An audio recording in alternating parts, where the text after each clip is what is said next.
Well, welcome everybody. I'm Dr. Mike Bell, the Executive Director of the Jenny Craig Institute for the Study of War and Democracy. It's great to see all of you here tonight at the National World War II Museum's U.S. Freedom Pavilion, the Boeing Center, for a conversation about luck of the draw and the air war in Europe. And appropriately, we're under our own B-17, my gal Sal, for this conversation today. So great venue, great topic, and a great opportunity. But before we begin, I'd like to just do some shout outs and recognitions for folks either in person or at home.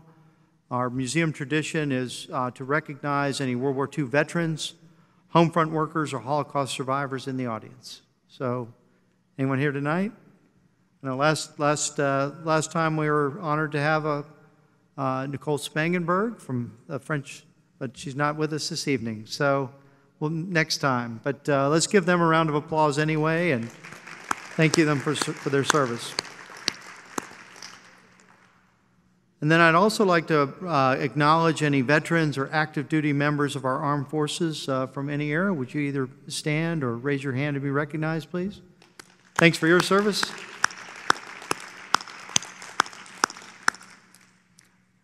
And I'd like to do a shout out for any family members, veterans or active duty, because we know the veterans can't do it alone without the support for that. So would you also stand or give us a wave to be recognized as well? Thank you. Now, thank you to our Patriot Circle and Charter members as well that are here tonight. Your support allows us to, bring to you amazing programs such as this, and certainly to stream it to those watching at home. So, thank you for that. Tonight's program is about the brave airmen of the mighty 8th Air Force.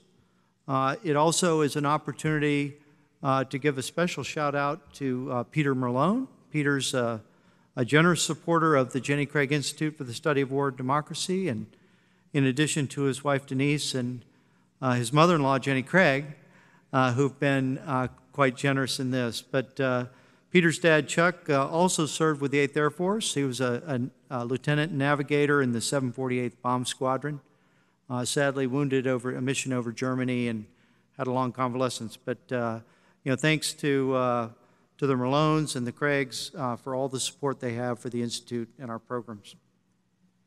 Tonight, we're happy to have with us Elizabeth Murphy and Chloe Mellis, daughter and the granddaughter of the 8th Air Force veteran Frank Murphy. Now, Liz holds a master's in English literature from Northern Arizona University, and she's the author of numerous children's books. She joins us from Atlanta, Georgia. And Chloe is an entertainment reporter for CNN. She covers breaking celebrity news, industry analysis, and in-depth investigations. And she currently resides in New York City with her husband and their 2 sons. Now, recently, Chloe and Liz republished Frank's memoir of his air war in Europe, and they've provided a new foreword written by the duo, the mother and daughter duo, about the 100th Bomb Group. And Frank Murphy really has an epic story that Elizabeth and Chloe will share with us tonight, both about the 100th Bomb Group, some of you may know as the Bloody Hundredth, and also as a German POW camp survivor in the war. So a pretty epic tale. Interviewing Liz and Chloe tonight is one of our own, our colleague, Dr. John Crotola, military historian in the Institute here. To just give you a sense of John earned his PhD in history from the University of Kansas. He's the author of 2 books, Bigger Bombs for a Brighter Tomorrow, about the Strategic Air Command right after World War II, and Autumn of Our Discontent about the 1949 national security decision-making. They are really good, so we'll have John come up here. But John's a pretty interesting joint officer. He served on active duty as a Marine Corps officer for 22 years, and toward the end taught at the Army's Command and General Staff College. So he's a Marine officer who served at an Army school, but is passionate about the Air Force and the Army Air Force. So he's truly a joint officer in that, a veteran of multiple operations to include Somalia and Iraqi freedom. But before joining our team, he was a civilian academic and a professor at the Army's School of Advanced Military Studies, SAMS, at Fort Leavenworth. So quite impressive, and we're certainly proud to have John here with us, but glad to have him leading this conversation. So, ladies and gentlemen, join me in welcoming John, Liz, and Chloe for this evening. Thank you. John, over to you. Thank you, boss. Thanks for the introduction. I appreciate that. And Mike is right. I'm just a frustrated B-17 pilot who happened to join the Marine Corps. I was born 40 years too late. So it was my great honor today to have this discussion, to talk about Frank's life. And of course, under a B-17, as my godfather, who was a B-17 pilot, said it was a plane designed by God. So that's how he saw her. The Princess of the Skies, as referred to her. But let's shift gears and talk about Frank himself. And of course, Elizabeth, you grew up with him. Can you help us get to know your dad a little bit? We have the book and we know about his exploits, but what about him as a father and a man? Could you kind of explain that to us? Yes. Well, I grew up in Atlanta, one of three siblings, and it was during the 60s. And my dad very rarely spoke about his World War II experiences. So I never had a complete picture until I read his book. But he was a wonderful father, very patient, very easygoing, and as I like to say, a true Southern gentleman. He talked about having parachuted out of a burning B-17 during the war, and he had been a navigator on a plane, and that he had parachuted for the very first time. And that was about the extent of what he told my brothers and sisters. And it was later, I was about 11 or 12, my mother had made like a photos album scrapbook, and it had all kinds of memorabilia in it from the war and things his mother had kept, letters, his prison ID, and other mementos. And I was always fascinated and would take that album off the bookshelf and look at it. Again, he never expounded on anything. He only spoke in the most vague terms about being in the war. But when the movie The Great Escape came out, and I used to go to the movies every weekend, and I told him about that movie, and he told me that that was the same prison camp he had been in. I know that I found that very fascinating, that he had been in the same prison camp, and they had also tried to tunnel out, but the tunnel had collapsed. So it was really much later, when I was in college, that I was taking a class on World War II, and I took his notebook to, with his permission, to show my professor. And my professor really was oohed and awed over it and thought it was really amazing. And I realized that it was really something special too. But again, we never really had any conversations. Whatever Dad it only, when I look back, being about 11 or 12, when I realized, and he told us about being a navigator and jumping out of a burning plane, I realized that he had only been out of that experience about 20 years. So I think he just buried all those feelings and stories, and until he later decided to write a book about it, I really didn't know the full story. Yeah. And to your point, many of the men who were flying these aircraft, I'll say men, were boys. They were 19, 20, 21 years old. They were not, 30, 35-year-old men. Matter of fact, Pappy Boyington of Marine Corps fame is called Pappy because he's 27. He's an old man, and so it makes sense that your father would have an entire lifetime after his experiences because that happened when he was a relatively young man. So that's kind of a norm that we see with many of these air crews. These were young men who were the cream of the crop of American manhood in the 1940s because you had to be a smarter bear to be in an airplane and have mechanical aptitude. Sorry, you infantry types, that's true, but that's what happened. But if I can shift gears now, Chloe, how did you come about to know this story and the background of it? Well, first of all, it's such an honor to be here. I'm so excited. It's my first time at the museum, and it's been such a fun day with you and getting to know you. Look, my experience was very different than my mother's. Growing up as one of 7 grandchildren, I had the luck of getting to have these sleepovers at my grandparents' house almost every weekend. And we would go out to dinner, and I had a cousin, still have a cousin, and he loved the military. Well, come to find out, my cousin Ben, he ended up joining the military later in life. You could have said that when he was 5. And so we would go to dinner, and I would suffer through these conversations about the war because I was interested in Barbies and, dolls, and I didn't want to listen to these things, but I ate my chicken fingers and drank my Shirley Temples, and I listened to these stories weekend after weekend after weekend. I just assumed that everybody had a grandfather that was in World War II. And actually, many of my friends, I did know somebody who knew someone who was in World War II. As I got older, I realized how lucky I was that I had a front row seat to these stories and these experiences that sounded like fairy tales. It wasn't until my senior year of high school when he had written the book.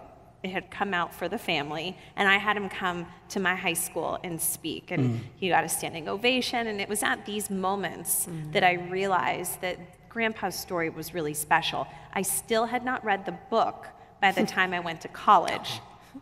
I still had not read the book when I went to Thorpe Abbotts. I know, but obviously I've read the book now. And so when I was in my 20s, when he was diagnosed with cancer, that's when I decided, when I was studying abroad in England, my sophomore year at Auburn University, that I was going to go to Thorpe Abbotts. And that was sort of the beginning of this journey. I'm now 36, of this beautiful journey of learning about what Grandpa went through. But as a little girl, I heard these stories, and I think that it was because he had been going to these 100th Bomb Group reunions. He had finally gotten to know his fellow veterans. He had reconnected with them after all of these decades, and he was ready to talk. Wonderful. Yeah, for those who aren't familiar, the B-17 was our primary strategic bomber in the European theater, and it had a crew of 10, and Frank was a navigator. And if you look on the slide behind us, you can see he sat in the front nose of a B-17 on a little table, and what his job was to make sure where the plane went and where they were and how to get back. But what most people don't realize is these airplanes are not pressurized. You're flying at 20,000 feet. It's negative 60 degrees out. You have on multiple layers of clothes just to keep yourself warm. You have an oxygen mask on that may or may not work really well because you're at 20,000 feet in rarefied air. If you're not attuned to it, you will pass out from anoxia if your oxygen mask is replete. So the reason why I bring this up is these men were fighting the elements as much as they were fighting the Germans, and it took a certain kind of person to climb into one of these aircraft on a regular basis, not only to face the elements, but also to face the German Luftwaffe. And I also just want to say, to my mom's point, my grandmother always used to say, and she's still alive, she's 93 years young, she says that he had the patience of Job. My grandfather was such an even-keeled, even-tempered, brilliant person that he is exactly who you would want in the navigator position, okay? When you are getting shot at in the sky, to be able to very calmly handle a situation. I think that obviously he learned patience in the war, but he went into it with it. So I think it's actually a blessing to his crew that he didn't have good eyesight. So he lacked depth perception, which is why they said, look, we know you want to be a pilot, you don't quite measure up for that. How about be a navigator? And he knew he wanted to be in the Air Force, so he acquiesced, and then being a navigator ended up being the best thing that could have happened. I did take heart that he said he wasn't very good in math, but he still became a navigator. And most historians are just bad at history. That's why I became a historian, so I kind of connected with that.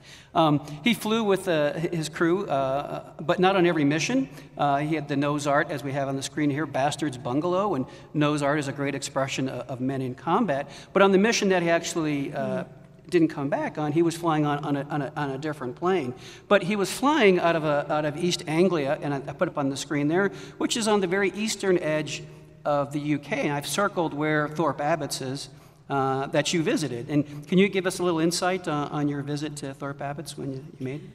Yeah, look, my mom and I, we talked about it. So I called you, remember? And I said, I want to go. And everyone was like, you want to go to Thorpe Abbotts? I'm like, yeah, I want to go to Thorpe Abbotts. So my grandfather arranged this whole day for me because there's the cutest little couple named Ron and Carol. So if you guys go to London anytime, take the train up to Dis, and it's about an hour and a half, and Ron and Carol will meet you at the train station, and they will take you to Thorpe Abbotts, which is now a museum.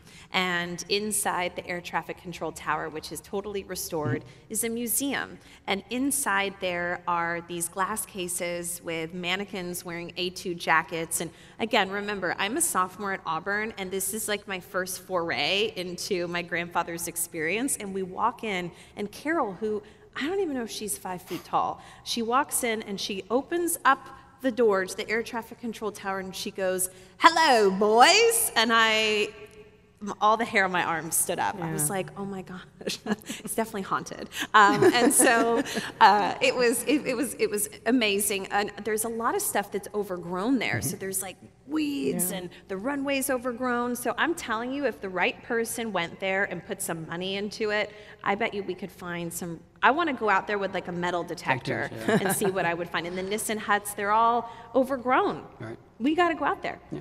So. And you can see on the map I have, there are literally hundreds of U.S. Army Air Force airfields in southern England during the war. And you're right, many of them were just left fallow after the war. Everybody went home and they became farm fields again and became just basic derelicts. And it's a shame that some of that history has gone away. But I know that Thorpe Abbotts has become a special place. And I think we visited there as part of the museum tour package just to go to Thorpe Abbotts.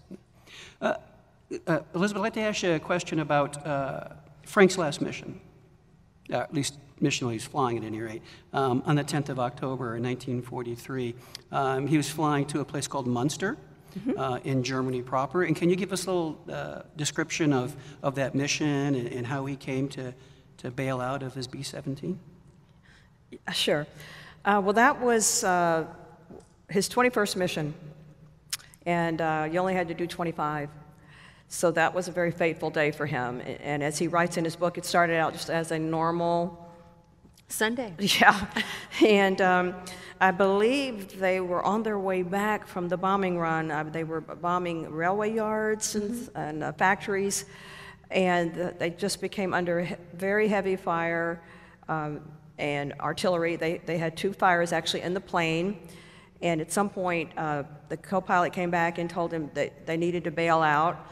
The plane was on fire, and Dad parachuted for the first time, and he said he was spiraling and falling very quickly from 20,000 feet, with shots ringing all around him, and he hit the ground very hard, twisted his ankle, and he landed in a farmer's field, and the farmer had, they were having, I think their Sunday dinner there. They had a lot of relatives there that day.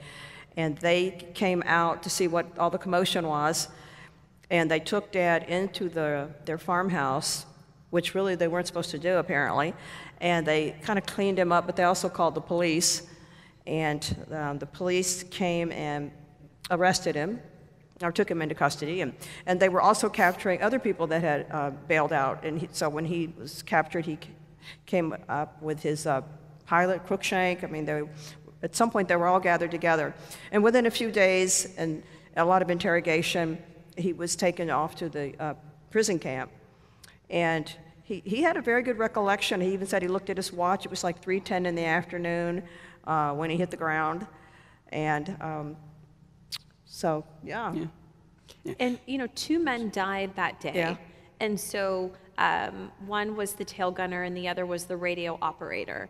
And so I think that it's so crazy if you think about the fact that he was just 4 missions shy of going home.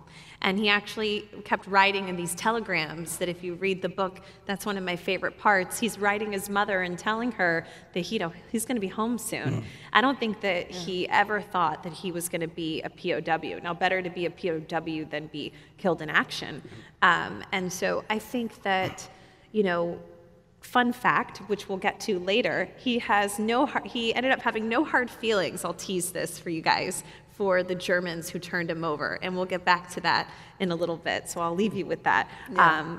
But, I also just think that it's really interesting how he writes in the book about being interrogated, how you don't know what it's like to be interrogated until you are interrogated, that you give away more information than you planned to, and that everyone should be able to give away, he writes in the book, that everyone should be able to give away whatever information that they need to, as long as it's not going to hurt the military in an effort to protect yourself. And I thought that was really Chloe, also interesting. that he, of all mornings, he forgot to take wear his dog tags. Yeah. So they assumed when he didn't have them that maybe he was a spy, and that caused him some extra trouble when he was captured. I know. And we still don't know where his dog tags are. He said he left them, Back in the yeah. Nissan hut. Yeah, That's the why barracks. aviators are really superstitious. You keep the same all the time, because if you change something, something's going to go wrong. To provide some context, he shot down, obviously, on 10 October 1943. And during this time, as Chloe said, you have to fly 25 missions and you could rotate home. However, during this time of the air war, the individual bomber forces that were going out in the formations were losing anywhere around 8 to 10% on a given raid. Okay? Now I'm going to do some public math here for you, so stand with me on this one. I got to fly 25 missions, right? But we're losing about 8 to 10% on every raid. Right. So when is your number up? Right around 10 or 11. So statistically, these men were not going to survive their 25 missions. But yet they still climbed in these airplanes every day. And the week that he was shot down, fun fact, is called Black Week, because there were so many losses during that week. And I always like to share this because life's funny, and this is always makes me emotional. 12 of the 13 planes that went out in the 100th that day were shot down. Only one returned. And who piloted that plane? Robert Rosie Rosenthal. And Robert Rosie Rosenthal's son, Dan, is now one of my best friends, and we talk almost every day. So who could have imagined that when Grandpa was shot down that day, that one day he would have a granddaughter that would end up being best friends with the pilot of the one plane that returns? Isn't that wild? So those types of things just make these moments so full circle. So, and if I may, for those of you who aren't familiar with Robert Rosenthal, not only he's a legend. He is. Not only did he fly one tour, he volunteered for a second tour to fly B-17s. And every time he was shot down, he came back. Capture. He came back. He also, he's like a cat. To add more to his 9 story, lives. he was also a lawyer. And after the war, he went back to Germany and participated in the World Trial Tribunals. So what a wonderful American, and that you're friends with his son is, I wish I'd met great. Rosie. Yeah. Can you give us a little more background on the 100th Bomb Group and your experiences in talking to those veterans? Because I know you go to some of the groups or some of the reunions. Don Miller, who wrote the book Masters of the Air, suggested that I start going to these 100th Bomb Group reunions. So my mom and I and different members of my family, we started to go to these, and it's the family, it sounds cheesy, but it's the family I never knew I needed. And I talk to them more than my girlfriends. And these veterans and these families, it's amazing, just this camaraderie and this acceptance. I walked into my first one in Palm Springs, didn't even know that much about Grandpa's story. I thought I knew it all, but I knew very little. And these people are just incredible, and I learn something new every day. I am no expert, okay? I'm just becoming a bit of an expert on my grandfather's story. I have so much to learn, and listening to people like yourself, like today on the tour, it's incredible. Well, I find it's interesting about the book is you also get not only a taste of what the air war was like, but you also spend a good part of the book talking about his time as a Kriegi, Right. which is short for basically prisoner of war in German. I'm not even going to try to say it in German because I will butcher it. But the family gets this Western Union cablegram basically saying that Frank is missing in action. And you think about how terrible it was. You don't even know if he's alive or if he's dead. All you know is he's missing in action. And it isn't until you actually get some word through the Red Cross that he's actually alive. And here we see a picture of Frank after his capture. So can you talk a little bit about his time as a prisoner of war at the hands of the Germans? Well, to me, hands down, that's the most interesting part of the book. And like I've said repeatedly, it reads like a movie and not real life. Dad describes after a pretty nasty train ride, boxcar ride, to this new prison camp in Germany, Stalag Luft 3. Poland, actually. But okay. Yeah. And how it was designed for a certain amount of minutes. It became very crowded very quickly, but he was in the officers' compound, the South compound, so although they didn't have to work, they didn't have it easy. And he describes just the bare minimum as far as the clothing that he had when he was shot down is what he had, other than they issued him some little blankets and things like that, utensils for cooking, eating. But he described a lot of boredom, just a lot of, they visit each other in rooms, and they talked a lot, they walked the perimeter, they played cards, they read a lot. There was a prison band of 15 members, and my dad was an amateur musician, so he quickly joined the band with instruments from the Red Cross, and played the saxophone and the clarinet and the Kriege band.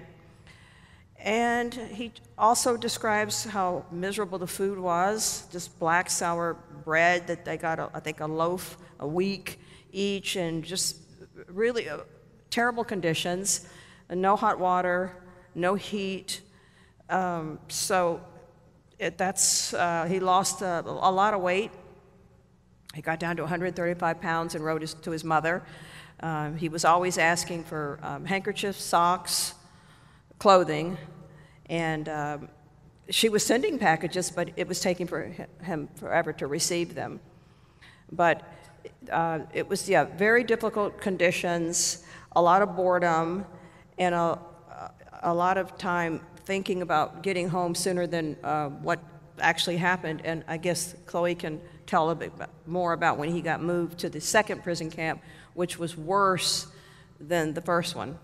I think that what's really interesting to my mom's point is that he talks in the book about how music saved his life. Yeah. And so when he discovered that there was this POW, a prisoner of war band, when he actually, there's a part in the book where he writes about some of the fellow men from his crew and his friends. They all moved out of that part of the prison camp to another part of the prison camp. And he went to the commandant and asked for his name to be taken off the list because he wanted to stay with the band, because he felt like he was letting them down to not stay for, I think it was the Christmas concert. Yeah, it was. And that's a really poignant moment to think that, okay, I'm going to hang back and all my friends are going to leave and I'm going to stay for the band.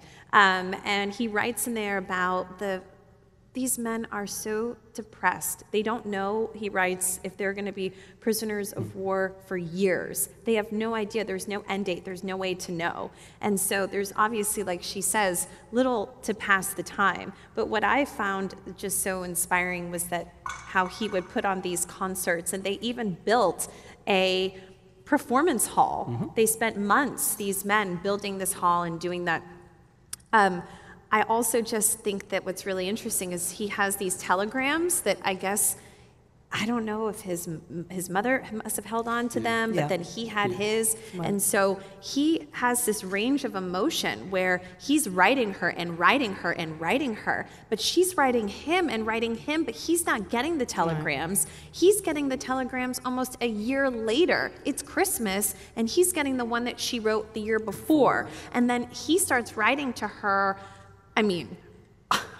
I feel bad now because my emails must look so mean because he's writing to her, well, I guess you didn't get my letter. And then later he talks about how he felt so horrible that he was such a bad son that he kind of made his mother feel guilty. But in there he's asking for socks and underwear and spices and chocolate. And he says, I'm so sorry to ask for these things. I won't be so greedy when I come home. And to think, like, first of all, you're not being greedy, but obviously he then writes a letter apologizing for his tone in previous telegrams. because he writes a line saying, by the way, I'm 135 pounds, passive aggressively sort of being like, yeah, this really sucks and it's really hard. And then in a later telegram, he apologizes for it. But you watch these range of emotions because he's writing and he's writing and he says that the most exciting part of the day is how they would go to the post office, right? Or where the mail would come in and they would just wait, like little puppy dogs waiting for their letters, and you wouldn't get it. And then, I'm almost done, and then the guys that get the letters where their wives are dumping them because they married maybe their dad. I mean, those are the craziest stories, or their best friend, and how they had someone who would actually collect those letters and they would like put them on a wall. So they had like a hate wall and it became like interesting fodder. Dear John letters. But I do love though how organized things were. And he keeps crediting the British over and over, but that really that the Americans, they had it down to a science, from organizing the food to everybody kind of had a job, whether you were looking out so that your fellow man can tunnel out, whether you're cooking that day or whether you're cleaning that day. It's incredible that they all had tasks and how organized it really became. And that I just think is so important because, you know, you got to have some control within that chaos. So. They didn't lose their humanity. At a time when it would be very easy to do so. And you're talking about the food preparation. I thought it was interesting is how did they figure out everybody got a fair portion of when they put all the rations together, how they determined the size of the portions they would get. And they let the last man have who got something to eat. He was the one who made the cuts because he made the determination. He was the last one to eat. So again, trying to have this human element at a time and a place that's not very human. And how you have to think about the fact that it's like if all of us right now became prisoners of war, we all come with our own unique set of gifts, right? And we're all gonna make a city right now in this room together. Some of us might be a radio broadcaster, somebody else might be an engineer or a teacher, and or an artist for Walt Disney, or the composer in the band who had written some of the music for Hollywood movies at the time, right? And so they all brought those skills together, and you had the engineers and the architects tunneling out, and you had a radio station there, right, where they would like talk about the weather. They'd give you a weather forecast. I don't even know how. So it's just all They made their own beer. It's all just so interesting to me. I thought it was interesting, too. You mentioned about the Great Escape, and that happened in the North Camp, I think, is what your dad described, where the Brits were. And I thought it was interesting, too. It was in the footnote, but the camp commandant, when they captured all the escapees, they brought them back. They said they were to be executed. And what did the camp commandant do? He didn't want it to happen. He refused the order. Yeah. And he got in trouble for it. Yeah, he got moved. He got moved. I thought that was interesting. Here's an enemy combatant also holding on to his humanity to a certain extent. Well, in this, to stay on this, because we do find it to be one of the most interesting parts of the book, because it's one of the most jarring parts of the book, is that the German guards who were there, they were eating subpar food to the POWs, and that really they left them alone, and that they really actually allowed them to sort of have their own control, and that the commandant, that he would salute the Americans and the Americans would salute him, and that there was this mutual respect there, especially like airmen to airmen too. Yeah. One of the things I think that really jumps out in this book is the fact that he had to move from Luft Stalag 3, as you see on the map, and they moved him down to Stalag 8 Delta and then down to Moosburg in Stalag 7A. And that trudge, that march from Stalag 3 to the other ones, can you kind of explain that to us and how that unfolded? Well, based on what Dad writes, the Russians were ever closing in on Stalag Luft 3, and they knew they were going to be moved. They just didn't know when. They heard rumblings. And they were kind of roused in the middle of the night to grab whatever they could grab. Dad describes putting on multiple layers of pants and tops and grabbing his gloves and his razor blade and a comb. And, they marched out into the snow. And as Chloe says, perhaps the coldest winter they have experienced 1944, there. And they marched through the snow for hours, all night. Next day, men were dying all along the way. They were burning newspapers and logbooks to keep warm, and periodically they were allowed to stop and take a rest, but they were encouraging each other to keep going because a lot of them were dying along the way because they were already, not in good health. And Chloe's got an interesting story about swapping shoes. But they were put on a train at some point in boxcars, so crowded they couldn't even sit down, and on there for hours until they opened those doors, and then the men just fell out of there, dirty, running to go to the bathroom in the snow. And marched to this other Stalag Luft 7A prison camp, which he said, was worse than the previous one, more crowded, worse conditions. He had dysentery the whole time he was there, terrible food. And he said, as he said, that march was the most miserable 3 days of his life. So, but I'll let Chloe add to this. He says, I was rereading this chapter earlier this morning, and it made me so sad that these men, as they're leaving, they're bringing, as my grandfather writes, their pitiful belongings with them, right?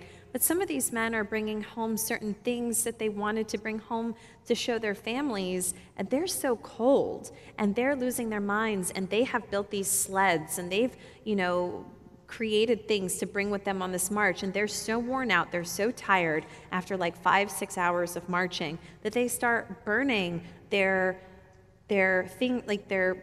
newspapers that they'd written, and maybe pictures that they'd taken in their pinhole cameras that they'd created, and they start burning maybe ID cards just to keep warm. My grandfather says he couldn't feel anything from below his knee. As they're on this march, they are having rocks thrown at them from the people who live in the towns that they were bombing, right? So it was not a pleasant experience. And they were begging each other to carry on, and that people were passing out in the snow. And you're so fatigued and tired and hungry that you can barely get yourself there. But my grandfather traded his shoes, his leather shoes, with someone who had these wooden type of clogs. And I have one of those shoes, and it sits in my office at home. Everything else are in museums, don't worry, but that's the one thing I have of his for now. And to me, that symbolizes resilience. I lost my home in a fire a few years ago, and me and our kids, we all survived, my husband. But that shoe signifies the worst of days. And I think that this book is so special, and what we've decided is like the bottom meaning to this is it's about perspective. And I think that life, you choose your hard. And these men chose to keep going. And this march, to me, is very symbolic of that. Yeah, you don't know what your strength is until it's been tested at a place like that. And again, he kept his humanity at a time that was very easy to lose it. And they didn't think that they were heroes. He writes multiple times in this that any of them being called heroes, that they were just doing their job. Yeah. Let's move on to something happier, where he gets liberated. Yes. The Americans eventually show up. Can you walk us through, how he saw the Americans actually show up at the Luftstalag in those days? Mom, do you want to take that? Well, again, they knew that, because they heard German radio, they got little news reports. I think they had a sense that the war was going to end, okay? And so when tanks broke through the gates and came into their compound, they were euphoric. And my dad goes into great detail about that in his book. And there was a firefight that took place as General Patton's army was approaching, and it was when they saw this flag, Old Glory, as she's called, being mounted on the church steeple in the center of town, is this moment that he writes about where everyone was crying and they had tears running down their faces, but they heard the sound of battle very close by. And the Germans wanted to negotiate a surrender, and the Americans were like, no, we're not going to do that. So we're going to fight you for them. And yes, he writes about the Sherman tanks crashing the gates down and Patton coming in and walking around the prison camp. And the story that I heard as a child growing up that is in the book is that Patton was walking around the prison camp and he comes up to my grandfather standing with a group of men, looks them up and down, sees how tired and skinny and malnourished, and my grandfather's covered in lice, and it's a frightening sight. And Patton says to my grandfather, "We're going to kill these sons of bitches for this." And I think I was like 7 when I started hearing that, so I was always laughing that Grandpa was cursing at the dinner table because you never would hear him use a bad word. But for this, he would make an exception, and we would all laugh. But obviously, like a great sense of relief. But man, 18 months in the making. And I thought it was interesting when we were putting these slides together, there was a picture of General Patton, resplendent in his uniform, in a crowd of POWs. With his 2 ivory ivory with his pistols, revolvers. Yeah, that's right. Let's talk about when he comes home, and here's a picture of Elizabeth, of your mom and dad. Well, he was quite ill by the time he was liberated. I guess they had some American medical personnel come in and treat the guys. As I recall, he was taken to a medical hospital, I believe, was it in Belgium or something, but where he recovered from pneumonia for a few weeks, and then he was eventually made his way back with other veterans to the States and to Atlanta, where he pretty quickly got himself discharged from the Air Force. He was done with that, and he returned to Emory to complete his degree. And from there, when he completed his degree, he went to work for an insurance company, and eventually he met my mom there, was set up, and they were married not too long, within a year. And she now tells the story that she didn't even know he was a prisoner of war. He never talked about it, and he was his mother's favorite. But his mother told my mother more of the story. So it was just a pattern, I think, of men of that generation, because, like Chloe said, growing up, all my friends, their dads had served in some branch of the service, and they had pictures in their house of their father in the Navy or the Army, and it was really not a big deal. Dad just had a very interesting story that we never knew about until he wrote his book. So, and he is comes from a big Catholic family. He's one of 3 boys, and he's the middle child, and each of his brothers served in combat and served in different parts of the military. And yes, he comes back home. The whole family is reunited. His 2 brothers survived the war as well, and he goes on the GI Bill to finish that degree at Emory. And I think it's just, he compartmentalized it somehow. He somehow managed to remain a really great soul of a person. I am most certain that he probably suffered from post-traumatic stress. I think that this book, decades later, was part of that healing process for him. He writes about living his life with pride, but walking with ghosts. And I know he had survivor's guilt. And yes, when he fell head over heels for this much younger, beautiful secretary at his office, who happens to be my grandmother, and she's so amazing. She has a wildly different personality than him. He's the quiet, stoic one, and she's the fiery spitfire, okay? So that's where I get it. And so they fall madly in love. They have a very quick courtship. Much to his parents' horror, she's a Baptist. So she, right? back then. So she converts, they get married, and then they have those beautiful 4 children. And yeah, so Grandpa, though, he really just tucked it away, but spent the rest of his life, though, working with airplanes. Yeah. So this love of airplanes, he ended up working for Lockheed Martin. And so he traveled the world. The side note is that he's so smart, couldn't help himself. He decided to go to law school at night because he's an overachiever. If you go back to the first question, we should have pointed out that Grandpa was class president. Grandpa was captain of the football team, okay? But he was so nice that he wasn't one of those guys who you just wanted to hate because he was good at everything, because he was just such a nice person. But he kind of was perfect. I hate to say it. He actually kind of was.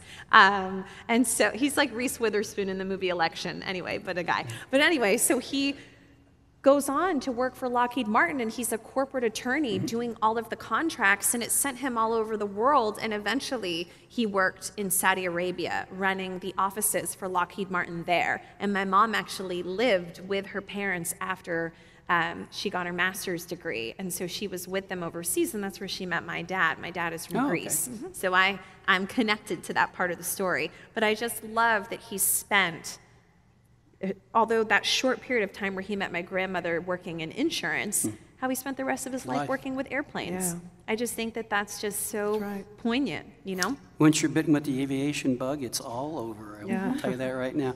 If I may give you the shout out, your book is on New York Times bestseller list, which is an amazing feat. I am green with envy. But for somebody who's to read your book, what would you want, or Frank's book, I should say, with your endorsements, what would you want somebody to take away from that as they go through your father's story or your grandfather's story? Well, I think, as Chloe and I have both have said, we can appreciate and admire my dad's resilience and perseverance in such the face of such austere conditions, and how I think it carried him through his life.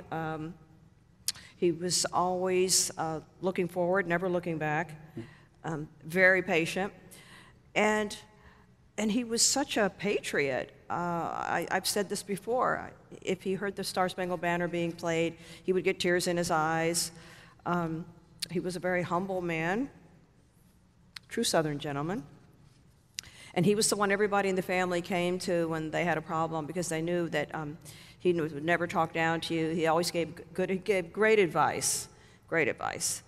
So I think he would say, first of all, he would be so humbled that thanks to Chloe, that we've got this book republished to a wider audience, because that was one of his last wishes. To me, he always said he wished it had been published by a larger publisher and had a bigger marketing than the little sort of in-house publisher in Atlanta that picked it up after meeting Dad at some of these veterans groups, where Dad would talk to other men. I think that may be why Dad wrote his book, when he started going to these veterans groups and he heard other people opening up and talking about their story. I think that may have been the catalyst for him coming to me and telling me he wanted to write a book for the family, a memoir. And that's, of course, it snowballed into something much more than that.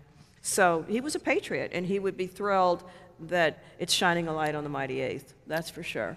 Wonderful. You know, the why has kind of evolved. Obviously, my grandfather spent 10 years writing this book, a lot of research, and he's not a historian, and he had never written a book before. So as a journalist, I can sit here and say that I know a good story when I see one, and I am pleased to know that it isn't my own biases about how much I loved this man. But this is about these young men who every single day went up in those skies and somehow courageously but terrified did it while watching their men die all around them, and coming back and seeing their friends' trunks and things just taken out, and they never talked about it again. Yeah.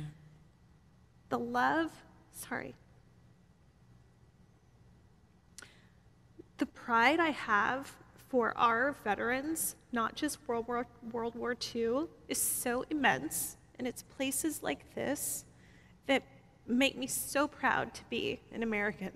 When you look at that first part of the road to Berlin, sorry, I'm an emotional person, and you see the red in what Hitler was doing and the countries that were being taken over, it's mind-boggling. And let's be real, history can repeat itself. And I'm not saying that this will exactly happen again like this, but we all didn't think that World War II would happen, and we certainly didn't think things like a COVID-19 pandemic would happen, right? So I just think that what we overcame and the fact that these men died for our freedoms, my grandfather says, and I'll say it, and some might say it's controversial, but he would say that if it wasn't for us, we would all be speaking German. And my grandmother still says that today. And we are so lucky that these men did what they did. And so this book is about veterans. That's why all the money goes to two different veterans organizations, the Mighty 8th Air Force Museum in Savannah and the 100th Bomb Group Foundation. These places need our money. They need the support. And I am determined to show my pride every single day for all of our veterans, and we all need to talk about those stories. And I really just want to encourage everyone, if you know anybody that has served, I would encourage you to try to take an oral history or talk to them. I know that the Library of Congress offers a kit. I don't know if it's just for specific wars. I don't know if you know about these, but I've just learned about them where you can get a kit sent to you for free, and it tells you how to conduct an oral history with someone. But I think it's also important because the last thing I'll say is that I don't think my grandfather ever would have expected, if he looked at all 7 grandchildren in the family, that I would be the one to take on this task. I think that he would find it ironic, but he would be very appreciative of it, that I was the one to carry the torch, because I was not the obvious choice for this, but I am happy to do so. Wonderful. Ladies and gentlemen, Chloe and Elizabeth.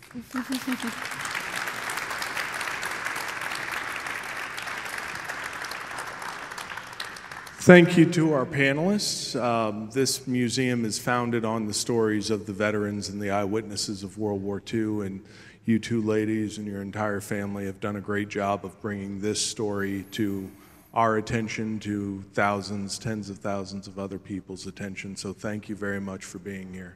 We have time for a few questions. I've got a lot myself, so don't let me hog the microphone. Raise your hand and I'll bring it to you.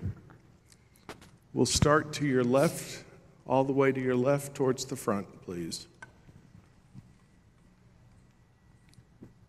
Thank you all so much for coming to start off with. But I'm a teacher in the area. I actually teach European history and ironically enough speak German, but that's neither here nor there. As a person who teaches this content, I feel as though certain conflicts have slipped from the human psyche. For example, World War I, it's a very distant memory. How do we continue to preserve these stories and keep them alive, do you feel, best after working with so many veterans in the past? And how do we keep it more relevant for the generations going forward who are much more obsessed with technology and the things in front of them rather than the past itself?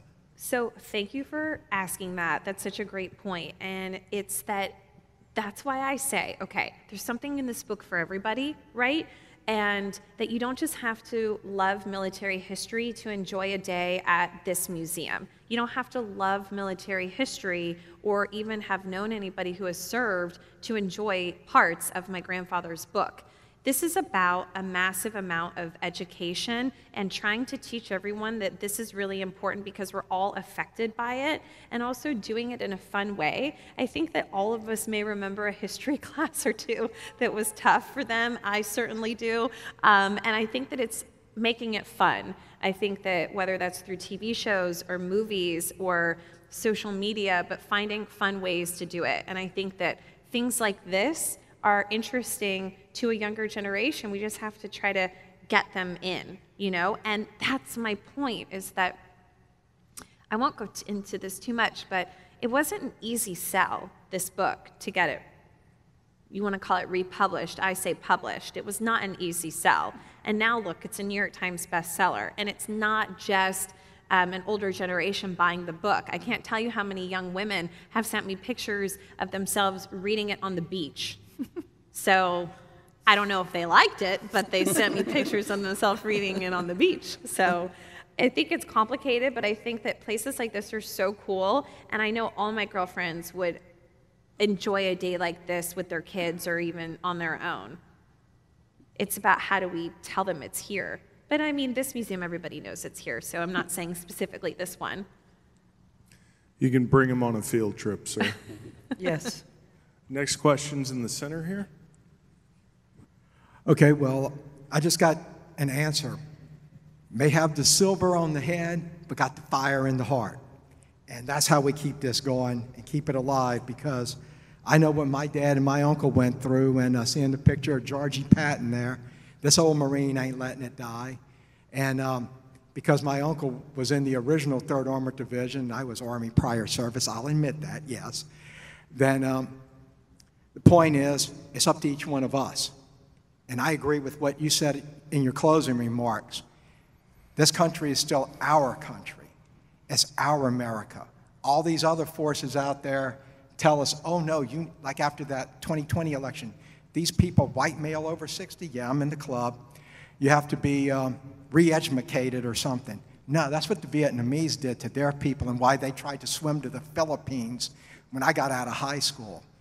And we are Americans, and we keep it going. We have to tell the kids. And about the Arab War, just real quick, I had an uncle, B-17. He was a tail gunner on the mission. He got shot down. He spent about 1.5 years as a guest of Herr Hitler's people. And the Russians got to his camp first.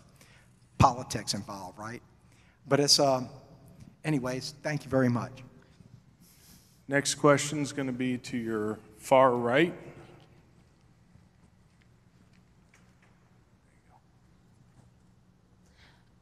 I so enjoyed your presentation, and I want to ask you, do you think the people in the men in the camp knew about the concentration camps or heard about them?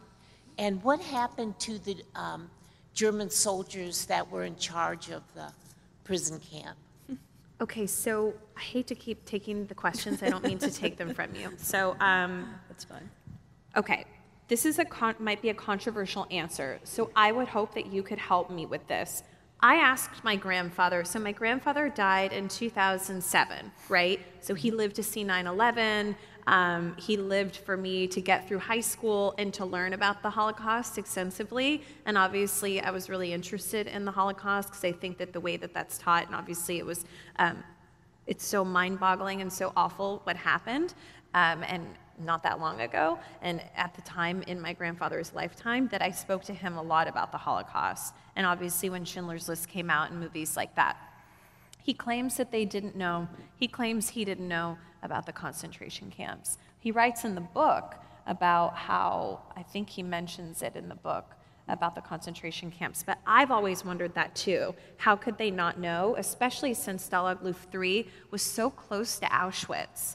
They were very close to each other in Poland. But I'll let you, actually, can you help me with this? Yeah, there's a lot of debate about when did the Allies know about the Holocaust and when did they take action, or why did they not take action prior to the liberation of these camps. There's a lot of talk that, of course, the Germans said they didn't know about it. But from the evidence that I have seen and read... You mean that the Americans didn't know No, about the it? German people. Oh, that the they German didn't know people. about it, which Oh. from my evidence, there's over 35,000 war camps in occupied Germany, or occupied territory. How can you not? Right. As far as the American POWs, I don't think they would be privy to that information. It was known at the strategic level. FDR got some musings, and some of the top leadership got musings that something was going on in Poland around 43. My years might be off, but this is not my area, but there was some information coming around that these things were happening. But the U.S. government knew. But the thing is, to the POWs, Right. they wouldn't be privy to that information. That would be way down the food chain in terms of strategic information and those kinds of things. So when they're in the camps, they probably didn't know about it, but maybe when they're relocating from point A to point B, going to the different Luftstalags, maybe that they could have seen something. But in the camps, I don't think that there would have been privy to such information. That's a guess on my part. And I love that you asked that, because that was a question that I asked repeatedly growing up. So thanks for asking that. I wish I had a better answer, though. There is a debate that while some U.S. leadership knew about what was going on in Poland specifically, well, why didn't you do anything about it? And the question was, what do you want us to do? We can bomb the camp, but what good is that going to do? Right. We can bomb a camp, but then you're going to kill a lot of prisoners. And by the way, once we blow the wall off the camp, what are they going to do now? Run out into the wilderness? They're already, so these are some of the debates that were going on in the very highest echelons regarding what was going on in 43 and 44. So I'm not a very good answer, ma'am. That's what I have for you. It's fascinating. We're going to have one last question in the front row to your left, please. Hi. We very much enjoyed your presentation. But one thing that comes to mind, it kind of refers to the gentleman behind me that spoke about, his history class and that. I'm wondering if with this fascinating life, if there's been any talk of a movie. No, we've talked about wanting to do a movie on his life, and I think that I'm so tired right now. And man, trying to get people to hear me roar has been exhausting. I'm actually taking my first vacation next week, and my kids are so excited. I'm taking them to Sea Island, Georgia. I don't know if y'all have heard of that. And I am, then I go to West Point, and then I do some other fun events. But I think that his story would be really interesting in a movie one day, but no one has approached us. But I definitely think that, I'm sure that we would probably be open to that. But for now, I just really want to get the word out about the book, because I want to raise as much money as possible for those two organizations. So I got to sell a lot of books to do that. We've got a lot of books that you already signed and a few more for those who are here tonight. But ladies and gentlemen, round of applause. Well done. I'd like to say thanks to Liz and Chloe for, bringing Frank's story back to life. It's a story of incredible service, service to his country, but also to his comrades, determination, the determination to get back in that plane every day, as John mentioned, is hard to understand. Resilience, as a not only as a serving member, but as a POW and the pieces there. Certainly the movie The Great Escape makes it look glamorous, which is far from that. Liberation, which we're working for the Liberation Pavilion, and a lot of the themes that you've hit today, we'll see later this week, but also the legacy of the war, the legacy of their service, not only the human toll of the cost, but also the importance of the post-war system that America led after the war, and how important that is to connect generations today with the legacy of the war. So thank you, Liz and Chloe, for being here tonight, for sharing Frank's story, but also for bringing that back to life, because it's by personalizing these stories, I think we can begin to understand this enormous war. Hopefully you'll still be joining us to sign a few remaining copies. They'll be over here after this to the left of the stage. Thanks for everybody who joined us this evening. If you mark your calendars, our next event will be in early May, which is a Baptist Community Ministries Faith in Wartime lecture series. We have Dr. Kurt Peeler, who's at Florida State, where he runs the Institute on World War and the Human Experience. And his book is A Religious History of the American GI in World War II. So we'll look at a different dimension of service, faith, sacrifice, as we move forward, to try to really get a glimpse of what these folks went through and what they did. But for now, join me in a round thank you to John, to Chloe, to Liz for this tour de force this evening. Thank you very much.